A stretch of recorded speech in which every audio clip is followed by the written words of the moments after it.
खांडवा गांव में 7 बजाने को थे। खांडवा गांव में हर शाम की तरह गांव में घंटी की आवाज गूंज रही थी। सब लोग 7 बजाने से पहले अपने अपने घरों की खिड़की और दरवाजे बंद कर दिया करते थे। हर आम आदमी से लेकर श्रीमंत लोग भी बंद कर दिया करते। उसी गांव में राणा सा और उसका बेटा देव दोनों एक घर में रहते थे। राणा सा अपने बेटे देव को बोलते हैं, बेटा देव जल्दी जाके सारे खिड़की दरवाजे बंद करो, 7 बजने वाले हैं। बेटा देव खिड़की दरवाजे कस के लगाना और 7 बजने के बाद किसी से भी बात मत करना, और मैं जब तक ऊपर के खिड़की बंद कर देता हूं, ये बोलकर राणा सा ऊपर के कमरे चले जाता है। देव अपनी पापा की बात मानकर वो जल्दी से खिड़की बंद कर देता है और जाकर दरवाजा बंद करके जब वो लास्ट खिड़की लगा रहा ही होता है कि उसके सामने उसकी माँ अचानक आ जाती है और देव से कहती है, देव बेटा कैसे हो?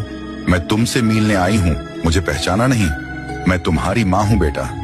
उतने में देव हिचकिचाते हुए कहा, मम्मी तुम यहाँ कैसे? पापा ने तो बोला था कि आप इस दुनिया में नहीं हो, आप मर चुके हो। ये बात सुनकर माँ बोली, नहीं तो देखो मुझे, मैं तो जिंदा हूँ, पापा झूठ बोल रहे हैं। चलो बेटा अब दरवाजा खोलो, मैं ज्यादा देर तक बाहर खड़ी नहीं रह सकती, वह लोग आ जाएंगे। फिर देव बोला, हाँ हाँ मम्मी मैं अभी दरवाजा खोलता हूँ। ये कहकर देव ने जाके दरवाजा खोल दिया। दरवाजा खुलने के बाद मम्मी अंदर आने लगी। दूसरी तरफ राणा सा नीचे आ गया। आते से ही उसने मम्मी को आते देख जल्दी दरवाजा बंद कर दिया और एक बाजू की खिड़की सब बंद करने के बाद राणा सा देव के पीछे गुस्से से आवाज लगाई।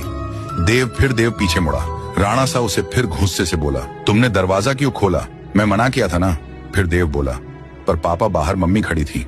राणा सा बोला, शांत हो जाओ मैन, कहाँ था ना तुम्हारी, मम्मी मर चुकी है, मैं तुम्हें बाद में सब बता दूंगा, अब चुपचाप ऊपर जाकर सो जाओ। फिर देव तेजी से ऊपर सोने के लिए चला गया। देव अपने कमरे में आकर बिस्तर पर करवटें लेकर सो रहा था। देव को अपनी माँ की याद सताती गई। उसके मन में कई सवाल घूम रहे थे और जब सुबह हुई तो राणा सा देव को लेकर कहीं तो ले जाने लगा। वो देव को लेकर गांव के रास्ते पर लेके आया और देव को बोला, देखो बेटा ये वही रास्ता है जहां पर तुम्हारी मम्मी मरी थी।